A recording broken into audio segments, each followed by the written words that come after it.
Brought to you by Penguin.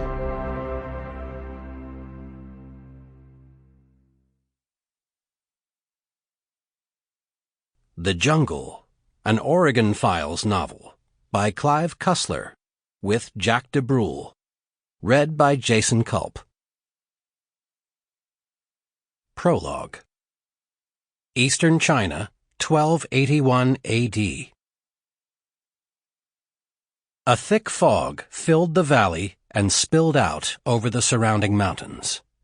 Borne on a slight breeze, the mist made it look as though the peaks were breathing. From the ground, the dense forests were just shapes and silhouettes rather than individual trees. No animals scurried on the carpet of leaves and pine needles, and no birds were heard crying out. All was eerie silence. Even the army's horses were subdued by the impenetrable gloom. An occasional muted hoof stomp was all that betrayed their presence. Slowly, the sun began to burn away the haze, and like something rising from the depths, the topmost section of the castle's roof emerged out of the fog as though suspended above the ground. The fired clay tile roof glistened with moisture.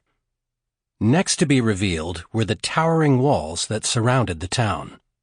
The rampart's crenellations were as even as dragon's teeth. From a distance, it was easy to see guards patrolling along the tops of the walls, long spears laid casually over their shoulders.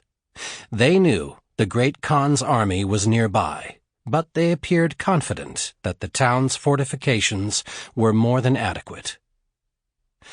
It was said that in China, a village without a wall was like a house without a roof. Thus, every hamlet, no matter how small, had protective bulwarks of stone, or at least stockades of wood. Siege and counter-siege became the preferred method of warfare, and its tactics had been honed over 1,000 years of conflict.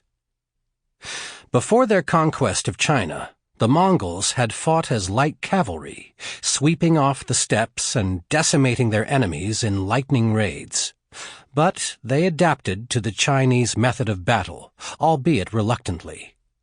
The weeks and months, and sometimes years, it took to breach the walls of a fortified city, using captured slaves to fill moats and man battering rams under withering barrages of arrows from the parapets, went against their ingrained desire for a quick victory.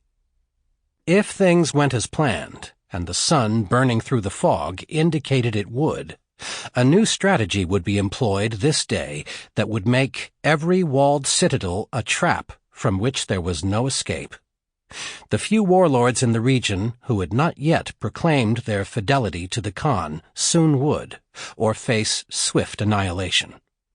For a week, the army of 500 mounted warriors and another 1,000 foot soldiers waited in the forests just beyond the city's fields. The harvest was in, leaving the fields cut low and yellowed. It would give the archers within the citadel an excellent opportunity to slaughter anyone foolish enough to launch a direct attack. Just as critical for the defenders, it meant that they had enough food to wait out a long siege. If winter came before the walls fell, it was likely the Mongols would return north to their capital and not come back until spring. General Kenbish had orders from the Khan to take this town before the first snows dusted the roof of his palace. Though the general had never been graced by the Khan's presence, he would no more disappoint his king than if the man were his best friend. He only wished the great leader had not sent an emissary to witness the battle. And such an ugly man at that, with his sallow skin and great hooked nose. Plus, he had the devil's eyes. Kenbish did give him credit for his beard. While he himself could only grow a drooping mustache and a wispy few strands from his chin, the lower half of the observer's face was hidden behind thick dark curls. General Kenbish, unlike in any other siege, had not constructed dozens of scaling ladders and towers, or built trebuchets and catapults. He'd brought Sample complete. Ready to continue?